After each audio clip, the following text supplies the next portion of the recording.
Bien, muchachos, vamos a empezar ahora una nueva orientación en el curso de economía que se llama la economía pública, justamente, ¿no? Donde se va a plantear 3 puntos, ¿no? En primer lugar, lo que es el sistema tributario.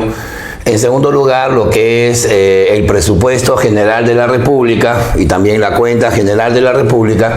Y tercero, la política fiscal para el manejo del endeudamiento externo, ¿no? ¿Cuál ha sido la historia de nuestro país con relación a la deuda externa? ¿Cuáles son las fuentes de financiamiento? Porque finalmente el Estado es un ente, es una, digamos, estructura, digamos, muy amplia que refleja lo que es el fin, digamos, de la economía, ¿no? Que es la regulación. El Estado no solamente va a regular, ¿no? También va a ser redistribuidor de la riqueza, ¿no? El Estado también va a ser estabilizador de la economía, para eso está la política económica. Y también el Estado va a ser un proveedor, ¿no? O sea, va a tratar de repartir la riqueza de manera, digamos, equitativa a través, ¿no? De las obras, ¿no? Todo lo que significa la infraestructura pública, ¿no? El Estado también va a constituir empresas, el Estado va a tener instituciones descentralizadas, va a tener ¿no? Gobierno central, va a tener gobiernos locales, va a tener gobiernos regionales, y para eso necesita billete, necesita dinero. ¿Cómo se llaman esos recursos que el Estado recauda? En su gran mayoría para financiar sus gastos, se llaman tributos, ¿no? Y justamente vamos a analizar lo que es el sistema tributario, ¿ya? Como su nombre lo indica, un sistema viene a ser un conjunto de entidades, ¿no? En este caso viene a ser el conjunto de mecanismos e instituciones, ¿no?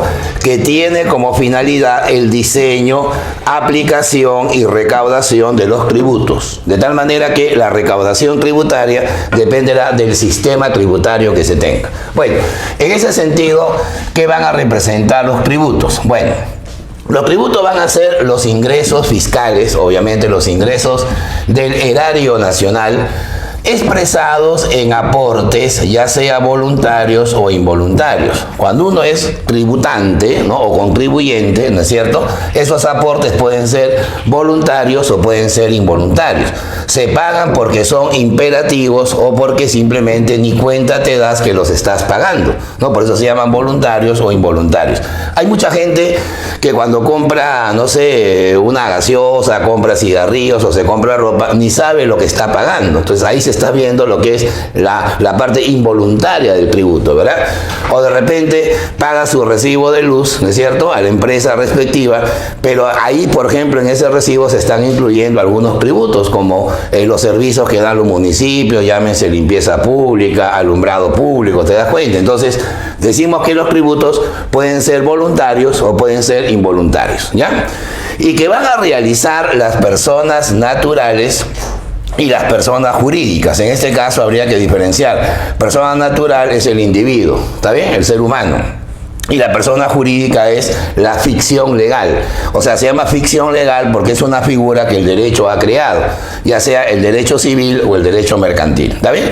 O sea, para ser más entendido, sería pues una empresa, sería una institución, ya sea con fines de lucro o sin fines de lucro. ¿Está bien? Y que obviamente se van a orientar hacia el tesoro público. Cuando decimos el tesoro público me refiero a las arcas fiscales, o sea, la recaudación de ingresos corrientes para el gobierno. ¿Está bien? Eso representa los tributos. En este sentido, la política tributaria es la base, me dejo entender, para construir un buen presupuesto. De tal manera que la ejecución presupuestaria dependerá del mecanismo tributario políticamente hablando. ¿Está bien? Entonces, la política tributaria es el conjunto de medidas de política económica y fiscal. Ojo, hacemos la observación. La política fiscal es parte de la política económica, porque la otra se llama monetaria, ¿verdad? Entonces, evidentemente, dentro de esas medidas fiscales va a estar la política tributaria, porque lo fiscal no solamente implica la recaudación, también implica lo que se gasta, ¿verdad? Y para eso tenemos todo un sistema nacional de control. Bueno, ¿Quién es el que ejecuta, diseña, planifica y aplica la política tributaria? Va a ser el MEF, ¿ya? O sea, el Ministerio de Economía y Finanzas. Por lo tanto, quien sea ministro de Economía o ministra de Economía va a tener la responsabilidad, obviamente política, del manejo tributario en un país, ¿ya? Y obviamente la política tributaria tendrá el objetivo de financiar al Tesoro Nacional, de financiar a la hacienda pública, ¿verdad? Eso se llama política tributaria. Ahora, evidentemente en esa política vamos a tener organismos, ¿ya? Hay dos tipos de organismos. Están los organismos recaudadores y los organismos fiscalizadores. En este caso vamos a tener dos sabuesos, dos pilares para el manejo tributario. Uno se llama la SUNAT y el otro se llama la SAC. ¿Ya? ¿Cuál es la diferencia? La SUNAT, desde el año 2008, desde hace 12 años, se llama así: Superintendencia Nacional de Aduanas y Administración Tributaria. ¿Por qué digo esto? Porque la SUNAT viene de los años 90.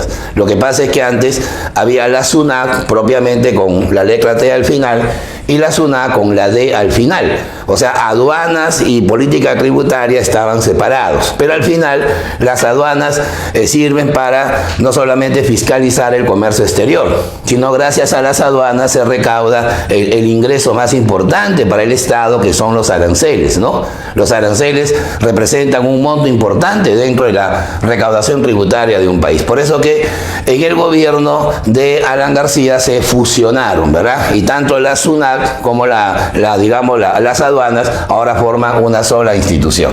La SUNAT va a recaudar los ingresos para el gobierno central, ¿está bien? O sea, lo que es Ministerio de Economía, lo que es Poder Ejecutivo, lo que es los demás poderes del Estado, los organismos autónomos. Para eso sirve fundamentalmente la recaudación y fiscalización de la SUNAT. En cambio, la SAC viene a ser el servicio de administración tributaria. No tiene un ámbito más pequeño. ¿Por qué? Porque este servicio de administración tributaria le permite fiscalizar los ingresos del gobierno local. En este caso de las municipalidades, ¿está bien? Ahora, las municipalidades, ¿qué tipo de impuestos recaudan? Porque eso es lo más importante, ¿no? Los demás ingresos se llaman arbitrio, licencias, derechos administrativos, pero acá hablamos básicamente de impuestos. Los municipios tienen algunos impuestos especiales que solamente ellos pueden cobrar. Por ejemplo, está el impuesto predial. ¿No? El impuesto predial es un impuesto que se paga sobre la propiedad de un inmueble, ¿está bien? Sobre el valor de mercado.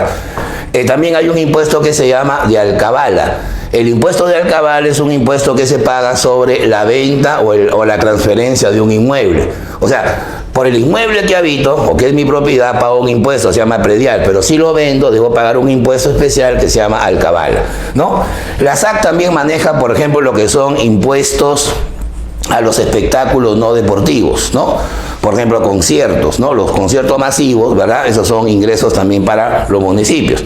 El impuesto a las apuestas, ¿no es cierto? Deportivas y no deportivas. O sea, ahora el país se ha llenado de casas de apuestas, sobre todo para deportes. Por esas apuestas hay que pagar un impuesto que las municipalidades van a recaudar.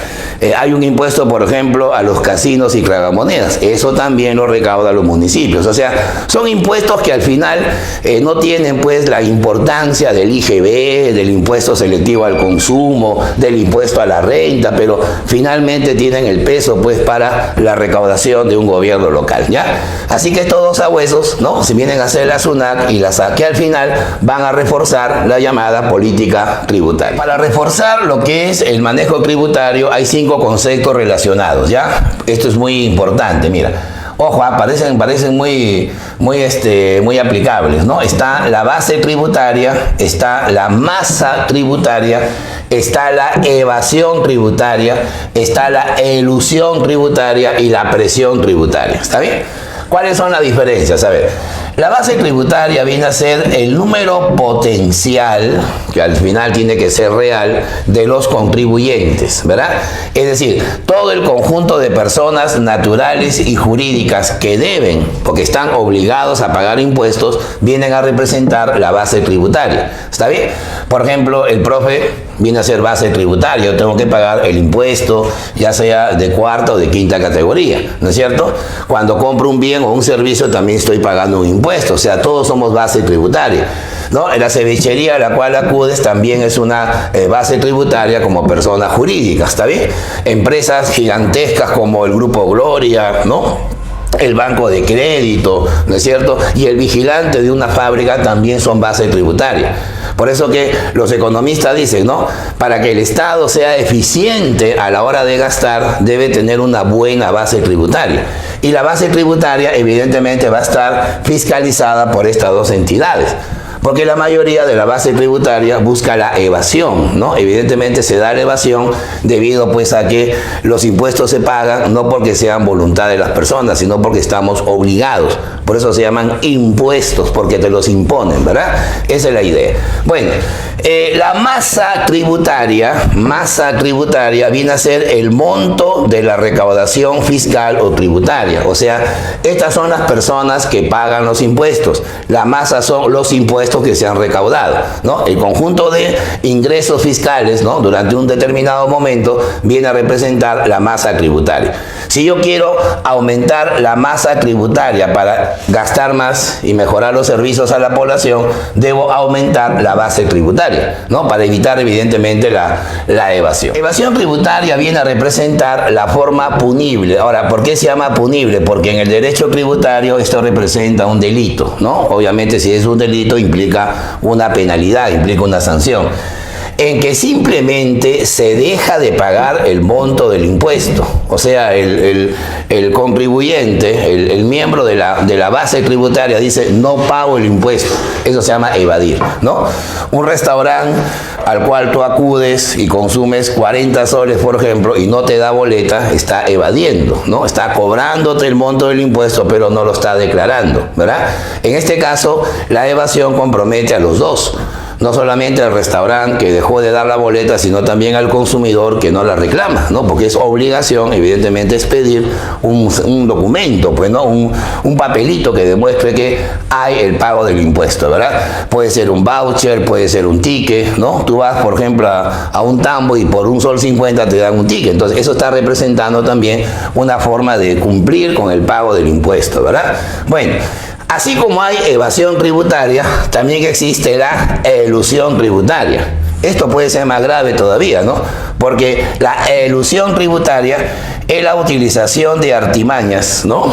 O sea, truquitos, leguleyadas en el lenguaje tributario para pagar menos impuestos del que corresponde, ¿no? Por ejemplo, yo soy gerente de una empresa pública y gano 60.000 soles, pero imagínate, por ese monto debo pagar un impuesto a la renta de 8%. Imagínate, 8% de 60.000 son casi 5.000 soles. Entonces, evidentemente, yo voy a decir 5.000 soles de mi sueldo que se está llevando el Estado, ¿no? Evidentemente, para esa persona es desalentador pagar ese monto. Entonces, ¿qué es lo que hace? Va a buscar declarar menos, ¿no? Le va a decir, por ejemplo, dentro de los actos de corrupción que hay en nuestro país internamente, ¿no? Le va a decir, pues, al funcionario, ¿sabes qué? Declara que gano 10.000 nada más, ¿no? Se va a cobrar sus 60.000, pero declara en papel que solo gana 10.000. ¿Para qué? Para que el pago del impuesto sea mucho menor. Obviamente, el 8% de 10.000 es 800 soles. De 5.000 a 800, pues hay una diferencia muy grande, ¿verdad?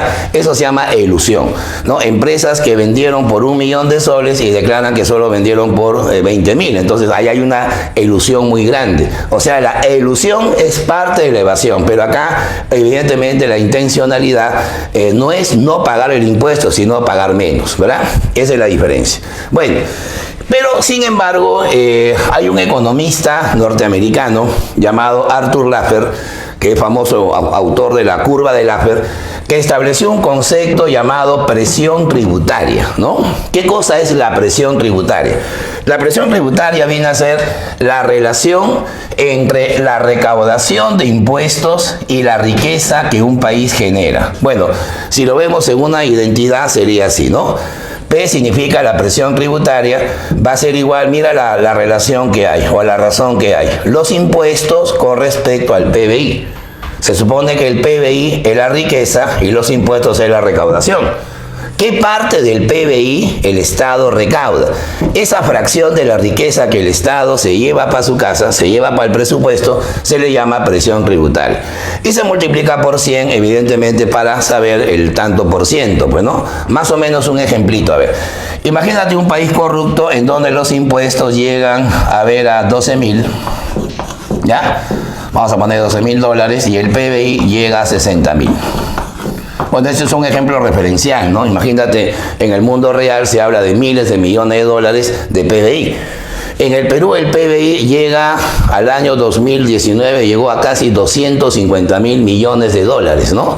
Vamos a ver entonces la presión tributaria. A ver, arriba colocaría 12.000, que es lo que recaudó el Estado, ¿no? Impuesto a la renta, impuesto al patrimonio, impuesto al consumo, con relación a los 60.000 de riqueza que se ha producido. Y se multiplica por 100. Ya lo demás es operativo. Esto me va a dar un quinto, que sería en porcentaje el 20%. ¿Ya? Entonces, ¿qué significa decir 20%? Significa un quinto. O sea, de cada $5 de PBI, el Estado absorbe $1, ¿no? De 5 absorbe $1. Eso se llama presión tributaria. A ver, ¿qué tiene que hacer un país para aumentar la presión tributaria? Primero tiene que crecer, pues. Porque si no crece, ¿cómo recauda? Si un país aumenta el consumo, acuérdate que el PBI es consumo, el PBI también es inversión, el PBI también es gasto del Estado, el PBI también significa exportación. Entonces, en una economía exportamos más, el Estado gasta más, los empresarios invierten más y sobre todo la gente consume más, va a haber más recaudación. Yo quiero saber cómo la velocidad en que los impuestos aumentan en recaudación es con respecto, pues, a la velocidad de crecimiento del PBI. Imagínate, si nuestro PBI crece 5% al año y la recaudación crece 1%, la presión se viene abajo, pues, ¿sí o no? Y eso va a hacer que ahora la economía tenga más riqueza, pero el Estado sale perjudicado, porque el Estado recauda menos, ¿no? Eso sería el sentido de la presión tributaria. Laffer dice que la presión tributaria promedio debe ser siempre, él aconseja, un 25%. Es como decir, de un pollo a la brasa el Estado se come un cuarto, ¿no? Es más o menos la proporción. Un cuarto de la riqueza debe ser siempre la presión tributaria. Hay países que se pasan de presión, ya cobran demasiado a veces con respecto a la riqueza. Por ejemplo, Chile tiene una presión tributaria de casi 30%, ¿no? Países como Singapur, ¿no? Países como la China pequeñita, o sea, Taiwán, tienen una presión tributaria de 40%. En Estados Unidos está cerca de ese porcentaje también. Profesor, ¿y en el Perú cómo es la presión tributaria? No llegamos ni al 15%. Eso se debe a dos razones fundamentales. Hay una mala administración tributaria y dos, hay mucha evasión, pues, ¿no? El Perú es una economía donde hay alta informalidad.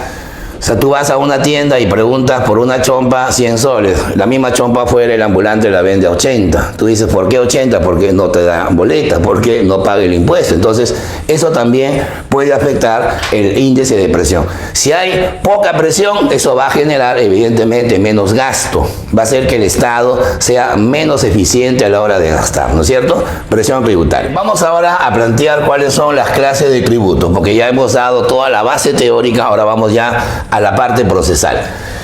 Como su nombre lo indica, son tres formas, ¿no? Por algo se llaman tributos, ¿no? Tri significa, bueno, tributos significa recaudación, o sea, hay tres tipos de recaudación. Están por un lado las tasas, ¿ya? Las tasas, luego vienen las contribuciones y lo más importante, casi el 90% de la recaudación tributaria son impuestos, ¿ya? O sea que las tasas y las contribuciones son como un complemento de los impuestos, ¿no? Pero de todas maneras recaudan ingresos, ¿no? Bueno, las tasas son aportes que generan una contraprestación de tipo personal. O sea, traduciéndolo, tú pagas la tasa y el Estado te devuelve un servicio, pero que tiene que ser personalizado. ¿Está bien? Por ejemplo, estarían ahí los derechos. No hablemos de derechos como, digamos, libertades individuales, hablemos de derechos administrativos, ¿no?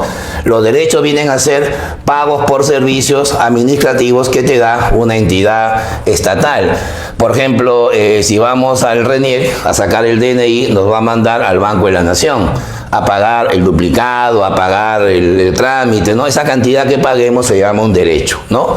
O quiero viajar a otro país, debo sacar mi pasaporte, ¿no? O saco una partida de nacimiento, un certificado policial, todo lo que uno paga por trámites administrativos. El examen de admisión, por ejemplo, a San Marcos es una forma también de derecho, ¿verdad? Se paga de acuerdo al colegio. Bueno, y así como hay tasas en forma de derechos, también hay tasas en forma de arbitrios, ¿ya? Estos son los más importantes porque son los pagos que hacemos por servicios que nos dan los gobiernos locales, ¿está bien? O sea, en este caso los municipios. Básicamente son 4 servicios. La seguridad ciudadana, el serenazgo cuesta, o sea, todos pagamos serenazgo. A la hora que viene el recibo de luz, ahí dice arbitrios, ¿no? Por ejemplo, te ponen 20 soles de arbitrio, estás pagando el serenazgo, ¿no? La seguridad ciudadana. Parques y jardines también están dentro de ese esquemita, ¿no? El cuidado de los parques, la vida verde, ¿no? El alumbrado público. Tú dirás, ¿y ese poste por qué ilumina mi cuadra? Pero tienes que pagar esa luz, ¿no es cierto? El alumbrado público. También va a estar la limpieza pública, el recojo de los desechos, ¿no es cierto? Y también una forma de tasas van a ser las licencias. Como su nombre lo indica, las licencias son pagos por realizar determinadas actividades. Son como una especie de autorizaciones, ¿no? Por ejemplo, hay licencias para funcionamiento de negocios, ¿no? Hay licencias para restaurantes, hay licencias para bodegas, hay licencias para grupo de estudio, hay licencias, por ejemplo, para construcción, ¿no? Evidentemente todo eso va a generar un pago al gobierno local. Bueno, y así como hay tasas, también están las contribuciones. Las contribuciones son aportes que generan una contraprestación de carácter colectivo. ¿Por qué se llama de carácter colectivo? Porque son fondos que van a asistir a personas en función a lo que están aportando. Por ejemplo, está la ONP.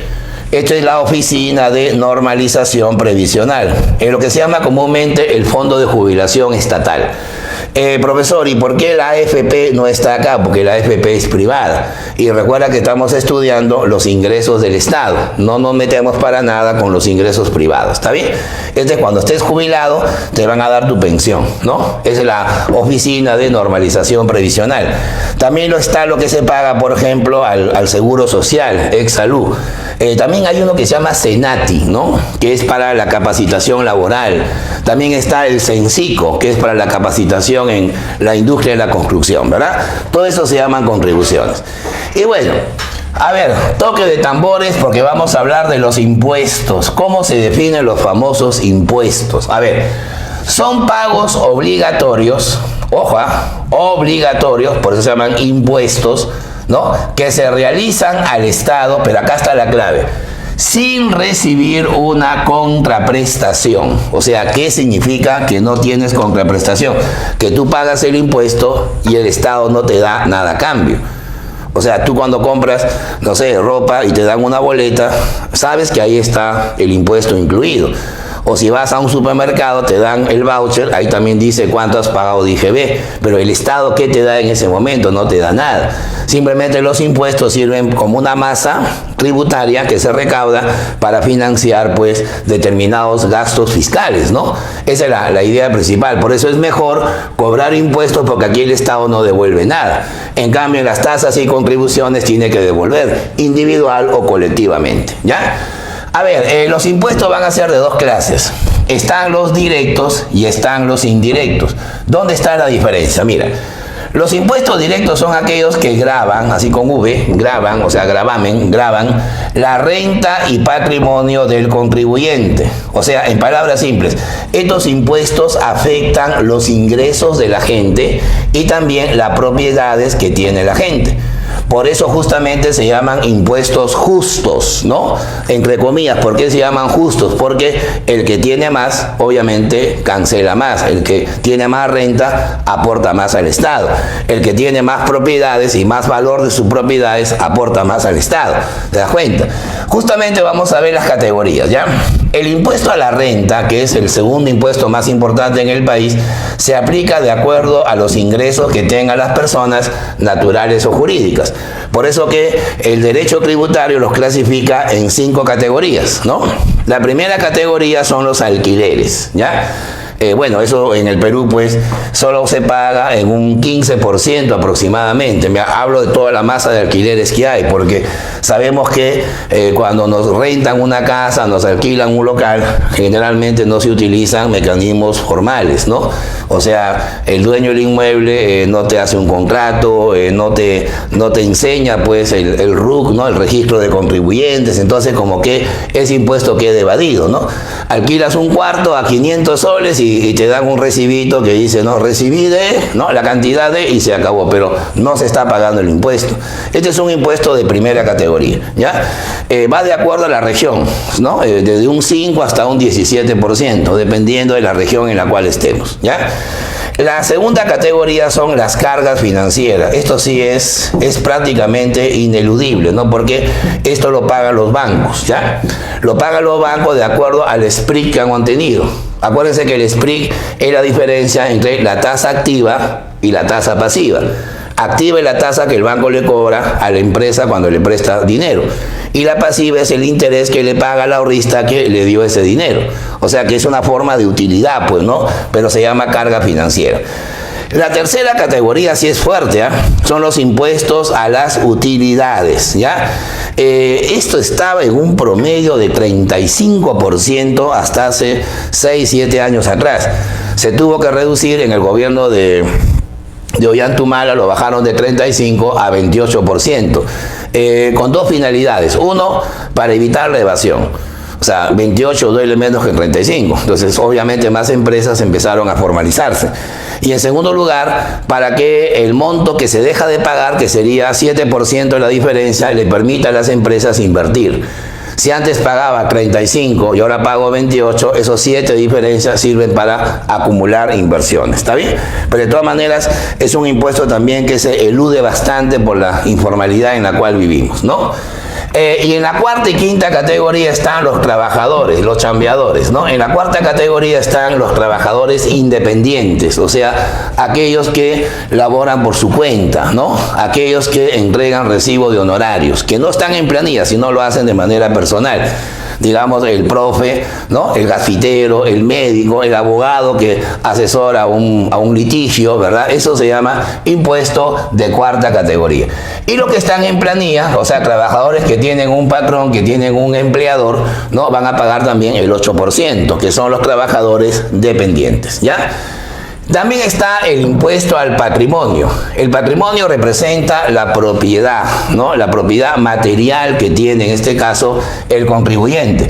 Puede ser un vehículo, puede ser, por ejemplo, cuadros de pintura, pueden ser joyas, ¿verdad? Bienes que son grabados de manera personal. O también se puede grabar los equipos, las maquinarias que las empresas tienen en un momento dado, ¿no es cierto? Y luego están los impuestos indirectos. ¿Por qué se llaman indirectos? Son los que más se recaudan, ¿ah? Porque graban la producción y el consumo de bienes y servicios. O sea, este impuesto lo pagan todas las personas y ni cuenta se dan. Por eso se llaman impuestos ciegos. ¿Por qué se llaman impuestos ciegos? Porque la gente los paga, me dejó entender, sin darse cuenta que los está pagando. Y es más, son impuestos que no discriminan el tipo de ingreso. Es decir, si yo compro, una revista que paga IGB, que paga el impuesto general a las ventas, el que me vende la revista no va a diferenciar si yo gano más o menos que otra persona, ¿no? La leche Gloria tiene el precio igual en todo el país, ¿no? Así lo compre un gerente o un obrero, igual paga el impuesto. Por eso se llama impuesto ciego, ¿verdad? Y además, esto es lo más importante, tienden a ser regresivos. O sea, cuando el gobierno mete la pata, es decir, eleva demasiado las tasas impositivas y ve que la gente ya no consume, tiende a reducirlo. Por lo tanto, tienden a ser regresivos. ¿Está bien? Ahí, por ejemplo, va a estar el impuesto general a las ventas, ¿ya? Este es 18% en la actualidad como tasa impositiva, pero a nivel de recaudación es el 60% de la recaudación. Es el impuesto más significativo en la economía peruana. Luego viene el impuesto selectivo al consumo. Este es un impuesto diferenciado, ¿no? Se grava de acuerdo a la elasticidad que tenga la demanda. Por ejemplo, ustedes saben que hay bienes que son elásticos, elásticos y hay bienes que son inelásticos. Un bien elástico es aquel que si sube el precio se deja de consumir, ¿no? Pero el inelástico es aquel de primera necesidad que así el precio suba se va a seguir comprando. Entonces, obviamente a los bienes inelásticos se les va a poner un impuesto más alto que al bien elástico, ¿no? Por ejemplo, la cerveza paga un impuesto más bajo, ¿no es cierto?, que la leche, ¿no? Porque evidentemente la cerveza es un bien elástico, mientras que la leche es un bien inelástico. Entonces ahí tenemos una selectividad. Y también se va a considerar los aranceles, ¿no?, que son los impuestos que afectan en las aduanas a las importaciones.